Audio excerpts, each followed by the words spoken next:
সময় মতো হামের টিকা না দিয়ে বিগত সরকার ক্ষমাহীন অপরাধ করেছে বললেন প্রধানমন্ত্রী। জবাবদিহিতায় আনা হবে সব স্বাস্থ্যসেবা প্রতিষ্ঠানকে।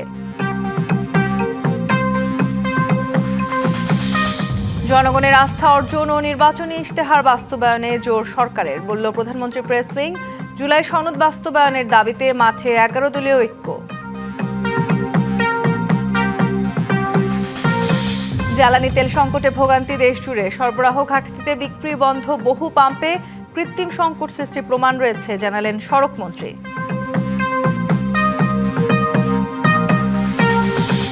আইএমএফ ঋণের কিস্তি ছাড় দেবে না এমন কোনো সিদ্ধান্ত হয়নি জানালেন অর্থমন্ত্রী। কয়েক সপ্তাহের মধ্যেই চূড়ান্ত সিদ্ধান্ত।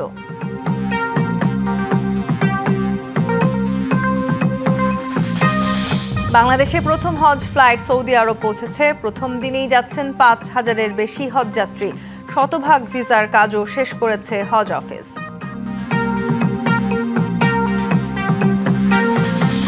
যুক্তরাষ্ট্রের অবরোধের জেরে আবারও হরমুজ প্রণালী বন্ধ করে দিল ইরান। বুধবারের মধ্যে চুক্তিতে না এলে ফের হামলার হুঁশিয়ারি ট্রাম্পের।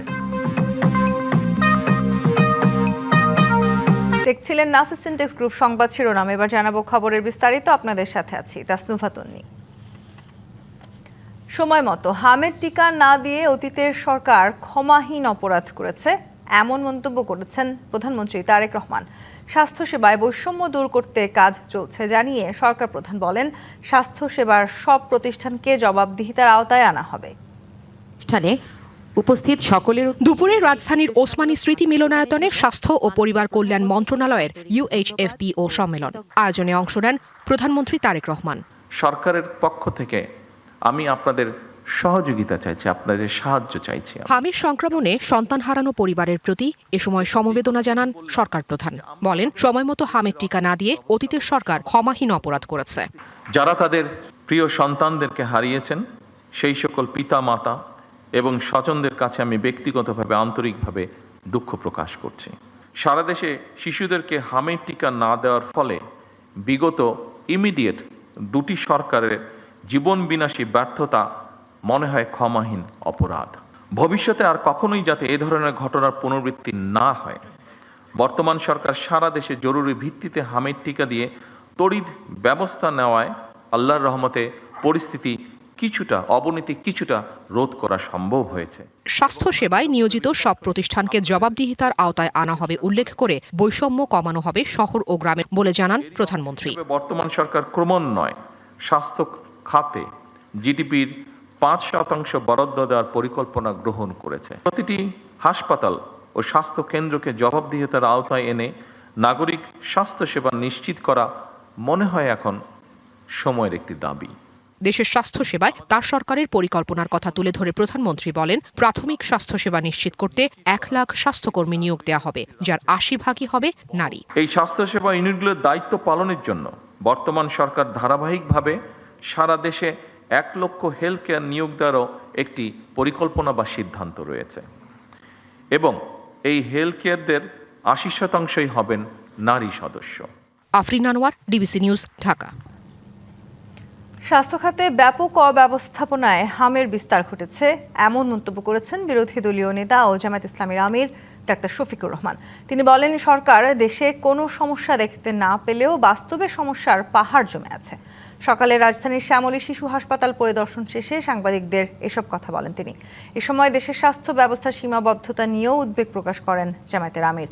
সরকারের বিভিন্ন ত্রুটি ও দুর্বলতা সংশোধন না হলে বিরোধী দলের পক্ষ থেকে তা প্রতিহত করা হবে বলেও হুঁশিয়ারি দেন ডাক্তার শফিকুর রহমান। এই স্বাস্থ্যকে লুটপাট করে একদিকে খাওয়া হয়েছে, আবার সরকারগুলো এটাকে যথাযথ গুরুত্ব দেয়নি। আমরা সংসদে প্রশ্ন করে জানতে চেয়েছিলাম যে হামের চিকিৎসার জন্য আইসিইউ দরকার হয়, সেই আইসিইউ আছে কিনা। বলা হয়েছে আসে। আমি একজন চিকিৎসক হিসাবে সাক্ষ্য দিচ্ছি, বেশিরভাগ ক্ষেত্রে কোনো আইসিইউ অস্তিত্বই নেই।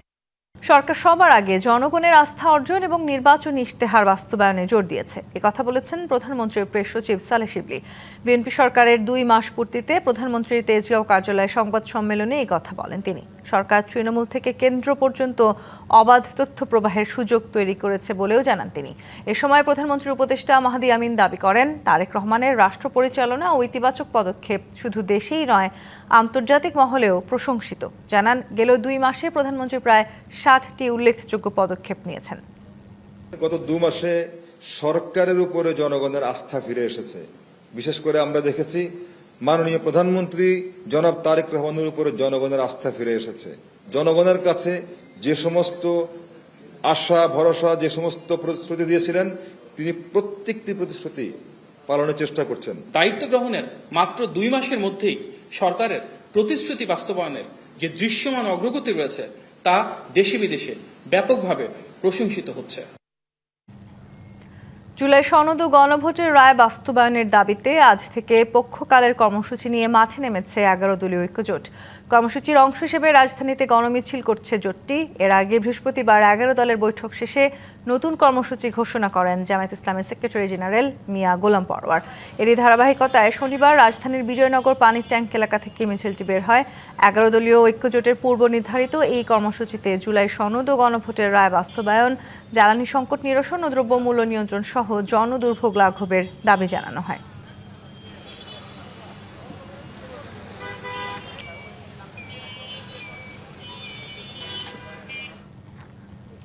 গণভোটের রায় বাস্তবায়ন, জ্বালানি সংকট নিরসন, দ্রব্যমূল্য নিয়ন্ত্রণ সহ জনদুর্ভোগ লাঘবের দাবিতে রাজধানীর বিজয়নগর পানির ট্যাঙ্ক মোড়ে গণমিছিল করছে 11 দলীয় জোট। সেখানে আছেন সহকর্মী হাসান আল মামুন। আমরা যুক্ত হচ্ছি মামুনের সাথে। মামুন, 11 দলীয় জোটের এই যে গণমিছিল, সেখান থেকে আসলে কি ধরনের বার্তা তারা দিয়েছেন, সেখানকার সবশেষ খবর জানাবেন আমাদের। আপনাকে ধন্যবাদ। যেমনটি বলছিলেন, দ্বিতীয় দফার কর্মসূচি হিসাবে কিন্তু আজকের এই গণমিছিল পূর্ব যেই সমাবেশ, সেই সমাবেশ ইতিমধ্যেই কিন্তু বিজয়নগর পানির ট্যাঙ্কির যেই মোড় রয়েছে সেটি লোকারণ্য হয়েছে এবং এই ধারাবাহিক কর্মসূচি 2 মেতে গিয়ে শেষ হবে। আমি একটু জানিয়ে রাখতে চাই যে আজকে 18 এপ্রিল তাদের এই গণমিছিল এবং সমাবেশ পূর্ব গণমিছিল হবে। এরপরে 25 তারিখ তাদের বিভাগীয় যেই সমাবেশ সেটি শুরু হবে এবং 2 এপ্রিল জেলা শহরগুলোতে তাদের গণমিছিল শুরু হবে। এরপর তারা আবার নতুন করে কর্মসূচি দেবে। আমরা এখানে বাংলাদেশ জামাত ইসলামীর বাউফুল থানার যিনি এমপি এবং ঢাকা মহানগরী দক্ষিণের যিনি সেক্রেটারি জেনারেল ডক্টর মাসুদ রয়েছেন, শফিকুল ইসলাম মাসুদ, আমরা তার থেকে একটু জানবো যে এই কর্মসূচির পরে আসলে সরকারের কাছে তাদের যে দাবি, সেই দাবি যদি মেনে না নেওয়া হয়, এরপরে আপনারা আসলে কি ধরনের কর্মসূচি দিবেন বা হরতালের মতো কঠোর কর্মসূচিতে আপনারা যাবেন, এমন কোনো পরিকল্পনা আপনাদের আছে কিনা? অনেক ধন্যবাদ আপনাকে। আপনারা লক্ষ্য করেছেন যে আমরা একই সাথে সংসদে এবং রাজপথে জনগণের যে রায়, গণভোটের রায় বাস্তবায়ন, বিশেষ করে এখন আরও সাথে যুক্ত হয়েছে তেলের সংকট, জনদুর্ভোগ, দ্রব্যমূল্যের ঊর্ধ্বগতি এর সাথে যুক্ত হয়েছে। এই সব কিছু জনদুর্ভোগ লাঘবের জন্যই বাংলাদেশ জামাত ইসলামী নেতৃত্বাধীন যে 11 দলীয় জোট, সেই জোট মূলত এই কর্মসূচিগুলো আমরা মাঠে দিয়েছি। পর্যায়ক্রমে আন্দোলনের তো একটা ধারাবাহিকতা আছে, আবার আন্দোলনের মাত্রা, বিরোধী দলের এই কর্মসূচি বাস্তবায়নে সরকারের ভূমিকা, সরকার এগুলো বাস্তবায়নে কী ধরনের পদক্ষেপ গ্রহণ করছে, সেসব কিছু বিবেচনায় নিয়েই 11 দলীয় জোট আলোচনার ভিত্তিতে পরবর্তী কর্মসূচিগুলো ঠিক করবে। আপনারা জানেন আগামী 2রা মে পর্যন্ত ইতিমধ্যে কর্মসূচি ডিক্লেয়ার করা আছে। সেই কর্মসূচিগুলো বাস্তবায়নের প্রেক্ষিতে মাঝখানে আরও কী ধরনের পরিস্থিতি তৈরি হয়, সরকার কী ধরনের ভূমিকা নেয়, তার উপরে ভিত্তি করে মূলত পরবর্তী কর্মসূচিগুলোর সিদ্ধান্ত আসবে ইনশাআল্লাহ। অসংখ্য ধন্যবাদ সময় দেওয়ার জন্য। যেমনটি জানছিলাম আমরা, তারা এই যে চলমান তাদের যে ধারাবাহিক কর্মসূচি 2 মের পরে তারা আবার নতুন কর্মসূচি দেবে, তেমনটি জানিয়েছিলেন। আজকের এই গণমিছিল পূর্ব যে সমাবেশ, এই সমাবেশ শেষ হওয়ার পরে বিজয়নগর এই পানির ট্যাঙ্কি থেকে তারা কাকরাইল নাইট অ্যাঙ্গেল মোড় হয়ে শান্তিনগরে গিয়ে তাদের এই গণমিছিল শেষ করবেন। তো 11 দলীয় ঐক্যের এই গণমিছিল পূর্ব সমাবেশ থেকে এখন পর্যন্ত এই ছিল আমার কাছে সর্বশেষ। ধন্যবাদ মামুন, আপনাকে ধন্যবাদ। জ্বালানি তেলের সংকট কাটছেই না। রাজধানীর বেশিরভাগ পাম্পে মিলছে না পর্যাপ্ত তেল। কোথাও কোথাও তেল পাওয়া গেলেও দীর্ঘ লাইনে দাঁড়িয়ে ঘন্টার পর ঘন্টা অপেক্ষা করতে হচ্ছে চালকদের। ভুক্তভোগীরা বলছেন কোথাও কোথাও 25 থেকে 30 ঘন্টা অপেক্ষা করতে হচ্ছে। এতে চরম ভোগান্তিতে পড়েছেন সাধারণ মানুষ। তবে কর্তৃপক্ষের দাবি, ডিপো থেকে পর্যাপ্ত তেল না পাওয়ায় এই সংকট তীব্র হচ্ছে। আমরা ভাই রাইড শেয়ার করি, আমরা যদি 25 ঘন্টা 26 ঘন্টা 28 ঘন্টা যদি তেল নেই, তাহলে আমার ইনকামটা করবো কবে? আমি তো সারাদিন রাইড করে 500-700 টাকা কামাই করি, তারপরে আমার সংসার চলে। তাহলে আমি যে সারাদিন রাস্তায় দাঁড়ায় আছি, আমার বউ বাচ্চা কিন্তু খাবার পায়নি, তারাও কিন্তু না খায় আছে। ছেলে মেয়ে স্কুলে লেখাপড়া করে, তাদের বেতনের টাকা দিতে পারতেছি না, পরীক্ষা শুরু হয়ে গেছে। রাজধানীর বিভিন্ন তেল পাম্পে একই চিত্র। তেলের জন্য দীর্ঘ লাইনে দাঁড়িয়ে আছে শত শত গাড়ি। কোথাও লাইন ছড়িয়ে গেছে 4 থেকে 5 কিলোমিটার পর্যন্ত। শনিবার 2-1টি পাম্পে তেল সরবরাহ থাকলেও চাহিদার তুলনায় তা ছিল অপ্রতুল। ফলে রেশনিং পদ্ধতিতে সীমিত পরিমাণে তেল দেয়া হচ্ছে। দিন রাত না খাওয়া, কোনো শরীরের যত্ন নেই, পড়ে থাকছে না। এই যে একটা বড় ধরনের একটা সিন্ডিকেট হচ্ছে, এটা একটু প্রশাসনের দৃষ্টি আকর্ষণ করছি। চালকদের অভিযোগ, দীর্ঘ 25-30 ঘন্টা অপেক্ষার পরও যে পরিমাণ তেল দেয়া হচ্ছে তা প্রয়োজনের তুলনায় অনেক কম। সবচেয়ে বেশি ভোগান্তিতে পড়েছেন বাইক রাইডার ও অফিসগামী মানুষ। ঘন্টার পর ঘন্টা অপেক্ষা আর যানজটে নাকাল তারা। একদিন তেল নিতে গেলে 3 দিন নাই মিনিমাম। রাত 8টা থেকে এখানে অবস্থান করতেছে, অনেকেই হচ্ছে গাড়ির সিরিয়াল দিয়ে বাসায় চলে গেছে শুধুমাত্র আজকে তেল নেওয়ার জন্য। আমি যেমন আজকে 3 দিন ফ্যাক্টরি যেতে পারি না, বাধ্য হয়ে আজকে আমি নিজেই আমার ড্রাইভার তেল নিতে পারে নাই। তবে তেলের এই সংকট কৃত্রিম বলে দাবি পাম্প কর্তৃপক্ষের। তারা বলছেন সরকারি সব নির্দেশনা মেনেই তেল দেয়া হচ্ছে। অরিজিনালি ভাবে তেলের মনে অত সংকট আমার বাংলাদেশে নাই। একবার নিয়ে গেছে, পরে আবার আসে তেল নিতে। অতিরিক্ত চাহিদার কারণে কিন্তু এই ক্রাইসিসটা সৃষ্টি। জ্বালানি তেলের এই সংকট শুধু পাম্পেই সীমাবদ্ধ নেই, এর প্রভাব পড়েছে পুরো নগর জীবনে। দীর্ঘ লাইনে অপেক্ষা, সীমিত সরবরাহ আর সড়কে বাড়তি যানজট সব মিলিয়ে চরম দুর্ভোগে পড়েছেন সাধারণ মানুষ। দ্রুত এই সংকট নিরসনে কার্যকর পদক্ষেপ নেয়ার দাবি জানিয়েছেন ভুক্তভোগীরা। আঞ্জাম খালেক, ডিবিসি নিউজ, ঢাকা। জ্বালানি পরিস্থিতির খবর জানাতে রাজধানীর পরিবাগ এলাকা থেকে সরাসরি যুক্ত হচ্ছেন সহকর্মী শুভ খান। শুভ, রাজধানীর রিফিলিং স্টেশনগুলোতে আমরা দেখছি সড়কে দীর্ঘ লাইন এবং আসলে গ্রাহকরা যতখানি ভোগান্তির কথা বলছেন, সরকার বলছে যে পর্যাপ্ত মজুদ আছে। আপনি এখন যে জায়গাটিতে আছেন সেখানে আপনি কেমন চিত্র দেখছেন? তন্নি, রাজধানীর বেশিরভাগ পেট্রোল পাম্পে কিন্তু সকাল থেকে তেল সরবরাহ বন্ধ থাকে, যার কারণে তেল পেতে গ্রাহকদের চাপ বেগ পেতে হয়। এবং বেশ কয়েকটি, শুধুমাত্র কয়েকটি পেট্রোল পাম্প হচ্ছে আপনার সার্বক্ষণিক তেল দিয়ে থাকে। তার মধ্যে রয়েছে বিজয় সরণি ট্রাস্ট পেট্রোল পাম্প, এবং যে পেট্রোল পাম্পটিতে রয়েছি এটি হচ্ছে একটি সরকারি ফিলিং স্টেশন। এটিতে আসলে সরকারের বিভিন্ন দপ্তরের গাড়িতে তেল দেওয়া থাকে এবং সাধারণ মানুষ আসলে এখানে পেয়ে থাকেন, যার ফলে এই পাম্পটিতে দীর্ঘ সিরিয়ালটা অনেক বেশি। আপনার অনেক দূর দূরান্ত থেকে মানুষ এখানে আসেন। কেন আসেন? তারা হচ্ছে যে তেল তারা পেয়ে থাকেন এই কারণে। একজন আমাদের সাথে কথা বলতে চাচ্ছে। জি বল। সকাল 6টায় লাইনে ধরছি, বিয়ে থেকে পরিবার থেকে ঘুরে এই মাত্র তেল নিলাম। টোটাল 11 ঘন্টা গেল আমাদের তেল নিতে। জি তন্নি, আসলে এই যে পেট্রোল পাম্পটি রয়েছে এটি আসলে সরকারি পাম্প হওয়াতে কিন্তু এখানে তেল সবসময় পাওয়া যায়, কিন্তু অন্যান্য যে ফিলিং স্টেশনগুলো রয়েছে সেগুলো কিন্তু বেশিরভাগ সকালের টাইমে আসলে তেল পাওয়া যায় না, যার ফলে একটু বন্ধ থাকে এবং যে কারণেই মানুষ কয়েকটি পাম্পে ভিড় জমা। এখানে আসলে এই পাম্পের একজন কর্মকর্তা রয়েছেন আমাদের সাথে। আপনাদের এই পাম্পে এখন চাপ কেমন? আসলে পাম্পে সকাল থেকে চাপ অনেক বেশি, বাইকের চাপ বেশি আর কি, বাট আমরা তেল দিতে পারতেছি। সরকার আমরা চাহিদা মতোই তেল পাইছি, অকটেনের পেট্রোলও পাইছি, ওই অনুযায়ী আমরা তেল দিচ্ছি। সমস্যা পাম্প সকালবেলা বন্ধ থাকে? অন্যান্য পাম্পের ওনারা মনে 24 আওয়ার অপারেশনে থাকে। আমার তো অপারেশন সকাল 8টা থেকে সন্ধ্যা 7টা পর্যন্ত। তো আমার যখন ওই ডিপো থেকে তেলটা আসে, আমার সকালে তেলটা বাকি তেলটা দিয়ে হয়ে যায় আর কি, 11টার মধ্যে তেলটা দিয়ে হয়ে যায়। জি তন্নি, আসলে যারা আমার পেছনে রয়েছে দেখতে পাচ্ছেন যে বাইকে তেল নিচ্ছে, অনেকেই 5 ঘন্টা 6 ঘন্টা, এবং যারা প্রাইভেট কার রয়েছে তারা প্রায় 12 ঘন্টা 13 ঘন্টা গতকাল রাত থেকেও অনেক অপেক্ষা করছে, এখন তেল পাচ্ছে। তো আসলে কয়েকটি পাম্পে তেল দিচ্ছে, আর অন্যান্য পাম্পগুলোতে আসলে বেশিরভাগ পাম্পই বন্ধ রয়েছে। শুভ, ধন্যবাদ আপনাকে। জ্বালানি তেল মজুত করে কৃত্রিম সংকট সৃষ্টির প্রমাণ রয়েছে, এমন মন্তব্য করেছেন সড়ক পরিবহন ও সেতুমন্ত্রী শেখ রবিউল আলম। সকালে চট্টগ্রাম ন্যাশনাল ম্যারিটাইম ইনস্টিটিউটে 28তম ব্যাচের প্রশিক্ষণ সমাপনী কুচকাওয়াজ শেষে এই কথা বলেন তিনি। পেট্রোল পাম্পগুলোতে যে পরিমাণ জ্বালানি সরবরাহ করা হয়েছে তাতে সংকট থাকার কথা না, জানান মন্ত্রী। জ্বালানির চ্যালেঞ্জ মোকাবেলায় প্রয়োজনীয় সবকিছু করছে সরকার।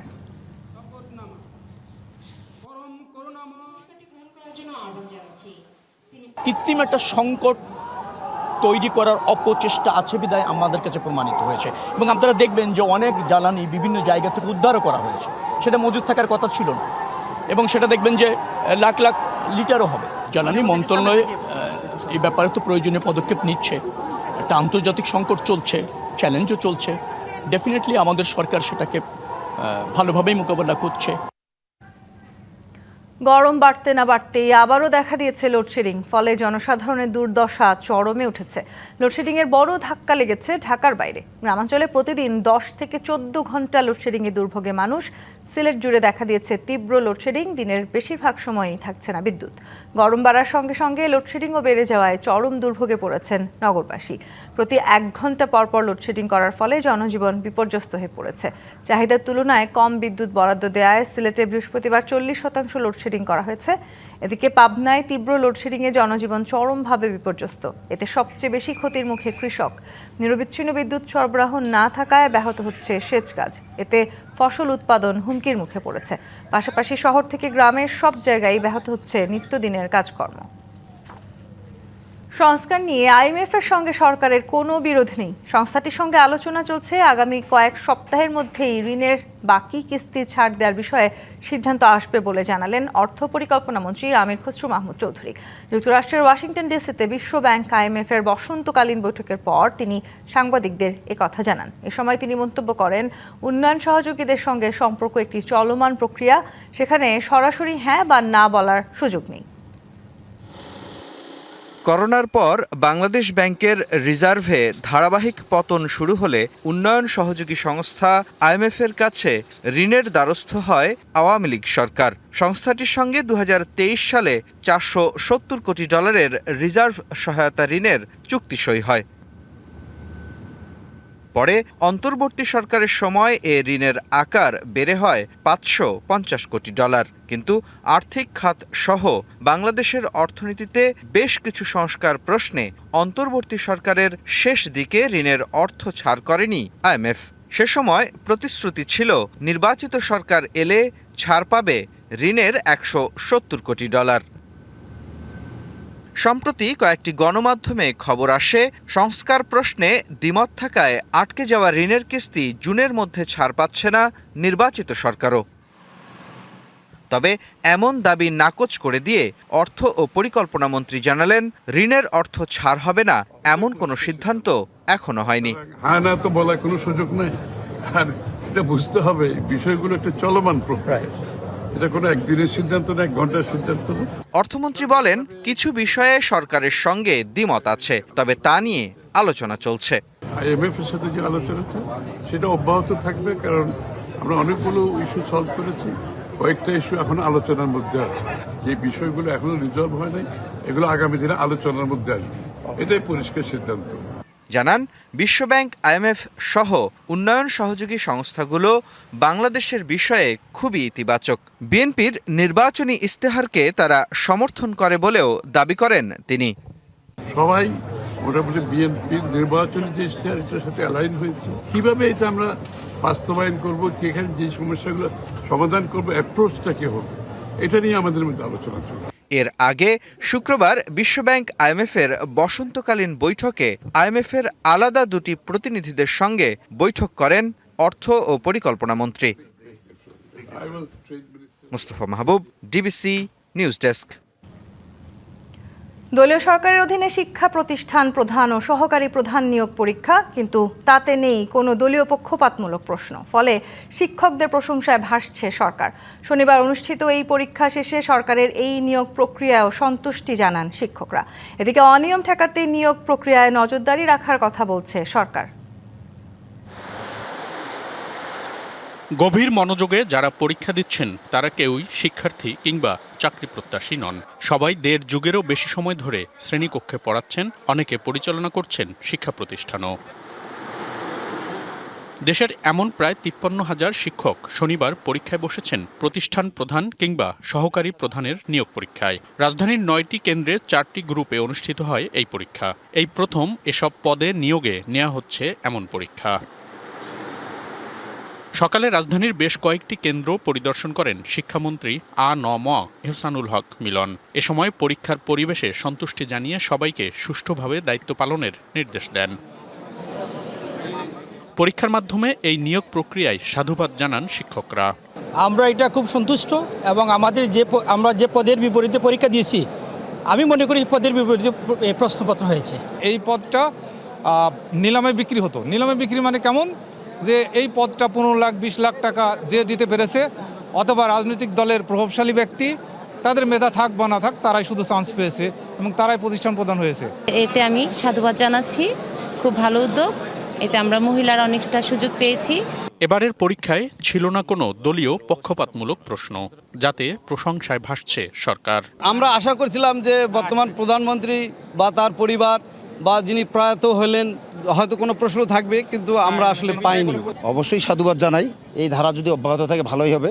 দলীয় কোনো প্রশ্ন আসেনি, সেটি একটি ভালো দিক এবং প্রশ্ন খুব স্ট্যান্ডার্ড হয়েছে। দলীয়করণের যে প্রশ্নপত্র, এইটা থেকে এই প্রশ্নপত্র মুক্ত হয়েছে। নিয়োগ প্রক্রিয়ায় যাতে কোনো অনিয়ম বা দুর্নীতি না হয় সেই বিষয়ে নজরদারি রাখার কথা বলছে মন্ত্রণালয়। আমরা আশাবাদী এবং এটা মনিটর করব আমরা মন্ত্রণালয়ের পক্ষ থেকে যে শতভাগ সুষ্ঠু, অবাধ ও দুর্নীতিমুক্ত এই নিয়োগ প্রক্রিয়া যেন সম্পন্ন হয়। 80 নম্বরের এমসিকিউ পরীক্ষায় উত্তীর্ণদের মধ্যে 8 নম্বরের মৌখিক পরীক্ষা অনুষ্ঠিত হবে, আর সনদের ওপর বাকি 12 নম্বর বন্টন করে চূড়ান্ত করা হবে ফলাফল। আগামী জুনের মধ্যেই এসব নিয়োগ সম্পন্ন করতে চায় সরকার। মনিরুল সোহাগ, ডিবিসি নিউজ, ঢাকা। গুলশানে বিএনপি চেয়ারম্যানের কার্যালয়ে দ্বিতীয় দিনের মতো সংরক্ষিত নারী আসনের মনোনয়ন প্রত্যাশীদের সাক্ষাৎকার চলছে। সেখানে আছেন আমাদের সহকর্মী সানি আহমেদ। আমরা সরাসরি যুক্ত হচ্ছি সানির সাথে। সানি, মনোনয়ন প্রত্যাশীদের দ্বিতীয় দিনের মতন সাক্ষাৎকার চলছে গুলশান কার্যালয়ে। সেখানে আপনার আশেপাশে আমরা দেখছি নারী নেত্রীরা দাঁড়িয়ে আছেন, তারা আসলে কি বলছেন সে বিষয়ে একটু জানতে চাই আপনার কাছে। এই মুহূর্তে গুলশানের বিএনপি চেয়ারপারসন কার্যালয়ের সামনে আছি, যে নারী সংরক্ষিত আসনের যে ফর্ম বিতরণী 2 দিন চললো এবং আজকে শেষ। তার যে 1200-র মতো এই ফর্ম পূরণ করে প্রার্থীরা জমা দিয়েছে এবং 900-রও বেশি ইন্টারভিউ ডাকা হয়েছে। আজকে দ্বিতীয়ের মতো 500 জনেরও বেশি আজকে ইন্টারভিউ করা, সাক্ষাৎকার গ্রহণ করা হচ্ছে। স্থায়ী কমিটির নির্বাচী এবং তারেক রহমানের, প্রধানমন্ত্রী তারেক রহমানের নেতৃত্বে এই সাক্ষাৎকার অনুষ্ঠিত হচ্ছে। আমি এই মুহূর্তে একজন প্রার্থীর সাথে, মানিকগঞ্জের একজন প্রার্থীর সাথে কথা বলবো। কেমন হলো আপনার ইন্টারভিউ এবং কতখানি আশাবাদী? বিসমিল্লাহির রহমানির রহিম। আমাদের সাক্ষাৎকার খুবই সুন্দর পরিবেশে হয়েছে। জনাব তারেক রহমান, আমাদের ভারপ্রাপ্ত আমাদের প্রধানমন্ত্রী, উনি আমাদের সরাসরি সাক্ষাৎকার গ্রহণ করেছেন। সাথে আমাদের স্ট্যান্ডিং কমিটির অন্যান্য মেম্বাররাও ছিলেন।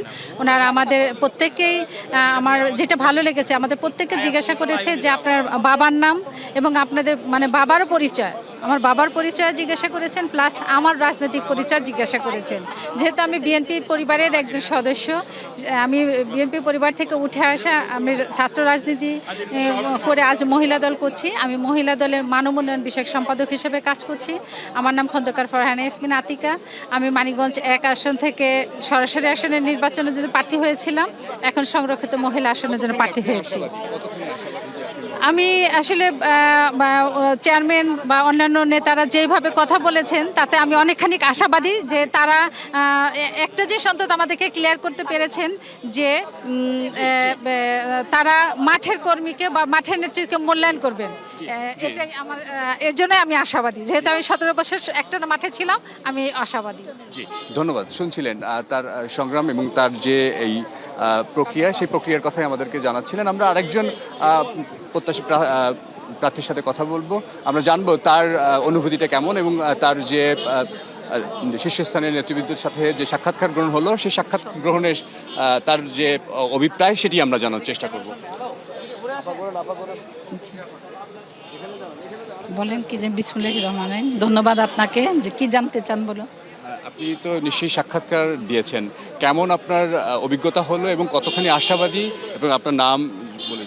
আমার নাম রুকসানা খানম মিতু। আমার সংসদীয় আসন মানিকগঞ্জ 3। আমি বিএনপি জাতীয় নির্বাহী কমিটির মেম্বার। আমি অভিজ্ঞতা ভালো। ভাই শুনছেন কথা, ওনারা যে একটা বোর্ড বসে আমাদের সাক্ষাৎকার নিলেন, এই প্রক্রিয়াটা আমার ভালো লেগেছে। অন্তত আমরা কথা বলার সুযোগ পেলাম, সামনাসামনি ওনাদের সাথে নিজেকে উপস্থাপন করার সুযোগ পেলাম, নিজে চাওয়া পাওয়ার কথা বলার সুযোগ পেলাম। এটা অভিজ্ঞতা ভালো লেগেছে। ওনারাও ধৈর্য সহকারে শুনেছেন সবার কথা। তো ধন্যবাদ। শুনছিলেন তিনি শুনছিলেন যে এখানে সাক্ষাৎকার গ্রহণ করছে প্রায় 500 জনের উপরে নারী সদস্যরা এখানে এসে উপস্থিত হয়েছেন এবং যে 5 বিভাগের যে সাক্ষাৎকার গ্রহণ চলছে সেটি শেষ না পর্যন্ত এই কার্যক্রম চলতে থাকবে। ততক্ষণে পরবর্তী সংবাদে হয়তো নতুন কোনো আপডেট দিতে পারবো। তন্নি, সানি, ধন্যবাদ আপনাকে। বাংলাদেশের প্রথম হজ ফ্লাইট সৌদি আরব পৌঁছেছে। 419 জন যাত্রী নিয়ে বিমান বাংলাদেশ এয়ারলাইন্সের ফ্লাইটটি স্থানীয় সময় ভোরে জেদ্দার কিং আব্দুল আজিজ আন্তর্জাতিক বিমানবন্দরে অবতরণ করে। প্রথম দিনে 14টি ফ্লাইটে দেশটিতে যাচ্ছেন 5,000-এর বেশি হজযাত্রী। শুক্রবার রাতে 419 জন হজযাত্রী নিয়ে ঢাকা থেকে রওনা হয়েছিলেন এবারের হজযাত্রার প্রথম ফ্লাইট। বিমান বাংলাদেশ এয়ারলাইন্সের BG3001 ফ্লাইটটি স্থানীয় সময় ভোর 4টা 20 মিনিটে জেদ্দার কিং আব্দুল আজিজ আন্তর্জাতিক বিমানবন্দরে অবতরণ করেন। জেদ্দায় বিমানবন্দরে হজযাত্রীদের স্বাগত জানান সৌদি আরবে নিযুক্ত বাংলাদেশের রাষ্ট্রদূত মোহাম্মদ দেলোয়ার হোসাইন ও কাউন্সিলর মোহাম্মদ কামরুল হোসাইন। এ সময় হজযাত্রীদের ফুল দিয়ে শুভেচ্ছা জানানো হয়। এর আগে শুক্রবার রাত 11:30টায় হযরত শাহজালাল আন্তর্জাতিক বিমানবন্দরে আনুষ্ঠানিকভাবে চলতি বছরের হজ ফ্লাইটের উদ্বোধন করেন প্রধানমন্ত্রী তারেক রহমান। কোনো রকম হয়রানি আর ভোগান্তি ছাড়াই কম সময় ইমিগ্রেশন আর বোর্ডিং পাস করতে পারায় সন্তুষ্টির কথা জানান হজযাত্রীরা। আল্লাহ জানবার সুস্থ রায় বালারা আমি জানি ঠিক মতন হজটা করতে পারি, আল্লাহ যে কবুল করে। আমার অনুভূতি তো অনেক প্রিয়, মানে আমি আল্লাহর মেহমান হতে পারছি, এটাতে আমি অনেক খুশি। শুকরিয়া আদায় আল্লাহ কাছে শেষবারে ঘরটা দেখা যা তুমি নিয়ে যাও। অবশ্যই চাই যুদ্ধ থামুক এবং যুদ্ধ স্থায়ীভাবে থামুক এবং শান্তি ফিরে আসুক। তবে উড়োজাহাজ আর বাড়ি ভাড়ার আনুষঙ্গিক খরচ বেড়ে যাওয়ায় গত কয়েক বছর ধরে আশঙ্কাজনক হারে হজযাত্রীর সংখ্যা কমছে বলে মনে করছে কেউ কেউ। বাড়ি ভাড়া এবং প্লেন ভাড়া অনেক বেশির কারণে আসলে মানুষ সার্ভাইভ করতে পারতেছে না আর কি, আমার ধারণা। হজ অফিসের পরিচালক জানায় এর আগে ভিসা ইস্যুর কাজ সম্পূর্ণ হওয়ায় ভোগান্তি কমেছে। এছাড়াও এবার হজযাত্রীদের বাধ্যতামূলক পরিচয়পত্র নুসুক কার্ড বহন করতে হবে। সকল হজ যাত্রীদেরকে এই বিষয়ে সবিনয় অনুরোধ করতে চাই যে তারা যেন প্রতিটা মুহূর্তে নুসুক কার্ড তাদের সঙ্গে রাখেন এবং নুসুক কার্ড অত্যন্ত যত্নের সাথে সংরক্ষণ করেন। আমাদের যে সমস্ত হজ যাত্রীগণ হজে যাওয়ার জন্য নিবন্ধিত আছেন তাদের সকলের ভিসা সম্পন্ন হয়েছে। চলতি বছরের সরকারি বেসরকারি ব্যবস্থাপনায় বাংলাদেশ থেকে ৭৮,৫০০ জন হজযাত্রী সৌদি আরবে যাবেন। Mahmudul Hasan Nazim, DBC news, Dhaka. সুনামগঞ্জ, রংপুর, ময়মনসিংহ ও হবিগঞ্জে বজ্রপাতে 5 কৃষক সহ 10 জন নিহত হয়েছে। আহত হয়েছে অন্তত 15 জন। সুনামগঞ্জে 4 উপজেলায় বজ্রপাতে 5 জনের মৃত্যু হয়েছে। দুপুরে ধর্মপাশার টগার হাওরে ধান কাটার সময় ঝড়ের সাথে বজ্রপাত শুরু হলে নিহত হয় কলেজ শিক্ষার্থী হাবিবুর সহ 2 জন। অন্যদিকে জামালগঞ্জ, দিরাই ও তাহিরপুরে প্রায় একই সময়ে ধান কাটার সময় বজ্রপাতে প্রাণ যায় আরও 3 জনের। এ সময় আহত হয় অন্তত 3 জন। এদিকে রংপুরের মিঠাপুকুরে বজ্রপাতে 2 ব্যক্তি নিহত হয়েছেন। আহত হয়েছেন শিশুসহ অন্তত 12 জন। দুপুরে সখীপুর গ্রামের একটি মৎস্য খামারে জেলেরা মাছ ধরছিলেন ও কয়েকজন দাঁড়িয়ে তা দেখছিলেন। হঠাৎ বজ্রপাতে হতাহতের এই ঘটনা ঘটে। এছাড়া হবিগঞ্জের নবীগঞ্জ, ময়মনসিংহের গৌরীপুর ও গাফুরগাঁয়ের ধান কাটতে গিয়ে বজ্রপাতে 3 জনের মৃত্যু হয়েছে। আবারও টালমাটাল মধ্যপ্রাচ্য। মার্কিন নৌ অবরোধের জেরে হরমুজ প্রণালী বন্ধ ঘোষণা করেছে ইরান, অথচ একদিন আগেই এটি খুলে দিয়েছিল তেহরান। এদিকে ইরান সমৃদ্ধ ইউরেনিয়াম যুক্তরাষ্ট্রের কাছে হস্তান্তর করতে রাজি হয়েছে বলে যে দাবি ট্রাম্প করেছিলেন তা পুরোপুরি নাকচ করে দিয়েছে তেহরান। তবে এরপরও থামেনি মার্কিন হুঙ্কার। বুধবারের মধ্যে ইরান চুক্তি না করলে ফের হামলার হুঁশিয়ারি দিয়ে রেখেছেন ট্রাম্প। মাত্র কয়েক ঘন্টার ব্যবধান, আর তাতেই পাল্টে গেল পুরো দৃশ্যপট। শুক্রবার ইরানের পররাষ্ট্রমন্ত্রী আব্বাস আরাকচি জানিয়েছিলেন লেবাননে যুদ্ধবিরতি চলাকালীন বাণিজ্যিক জাহাজের জন্য হরমুজ প্রণালী পুরোপুরি খোলা থাকবে। কিন্তু মার্কিন প্রেসিডেন্ট ডোনাল্ড ট্রাম্প ইরানের বন্দরগুলোর ওপর নৌ অবরোধ চালিয়ে যাওয়ার ঘোষণা দেওয়ার পরই ক্ষুব্ধ প্রতিক্রিয়া জানায় তেহরান। ইরানের রাষ্ট্রীয় গণমাধ্যম জানিয়েছে মার্কিন অবরোধের কড়া জবাব দিতেই সামরিক বাহিনী হরমুজ প্রণালী আবারও বন্ধ করে দিয়েছে। ওয়াশিংটন ও তেহরানের এমন পরস্পর বিরোধী বক্তব্যে পুরো বিশ্বজুড়েই বিভ্রান্তি তৈরি হয়েছে। আন্তর্জাতিক গণমাধ্যমগুলো বলছে এমন পরিস্থিতি সবার জন্যই চরম অনিশ্চয়তা তৈরি করছে। এর মাঝেই নতুন করে উত্তেজনা ছড়িয়েছে প্রেসিডেন্ট ট্রাম্পের একটি দাবি। তিনি জানান আসন্ন শান্তি চুক্তির অংশ হিসেবে ইরান সবকিছু মেনে নিয়েছে। তেহরান তাদের সমৃদ্ধ ইউরেনিয়াম যুক্তরাষ্ট্রে সরিয়ে নেওয়ার বিষয়েও একমত হয়েছে। হরমুজ প্রণালী সম্পূর্ণ উন্মুক্ত এবং ব্যবসার জন্য প্রস্তুত থাকতে পারে, তবে ইরানের সাথে আমাদের চুক্তি সম্পন্ন না হওয়া পর্যন্ত তাদের ওপর আমাদের নৌ অবরোধ বহাল থাকবে। ইরান কোনো পারমাণবিক অস্ত্র পাবে না, আর তারা এতে রাজি না হলে আবারও হামলা হবে। কিন্তু মার্কিন প্রেসিডেন্টের এমন দাবি সরাসরি নাকচ করে দিয়েছে ইরান। এদিকে আগামী সোমবার ইসলামাবাদে নতুন করে শান্তি আলোচনায় বসার কথা রয়েছে যুক্তরাষ্ট্র ও ইরানের, কিন্তু ইউরেনিয়াম নিয়ে ওয়াশিংটন তেহরানের প্রকাশ্য বিরোধ ওই আলোচনাকে শুরুতেই হোঁচট খাওয়াতে পারে, এমনটাই বলছেন বিশ্লেষকরা। জয় রায়, ডিবিসি নিউজ ডেস্ক। ডিবিসি সংবাদে এই ছিল এখনকার মতো। ডিবিসি নিউজের সংবাদগুলো পড়তে ভিজিট করুন dbcnews.tv আর ভিজিট করুন ডিবিসির ফেসবুক পেজ এবং ইউটিউব চ্যানেল। ডিবিসির সঙ্গে থাকুন।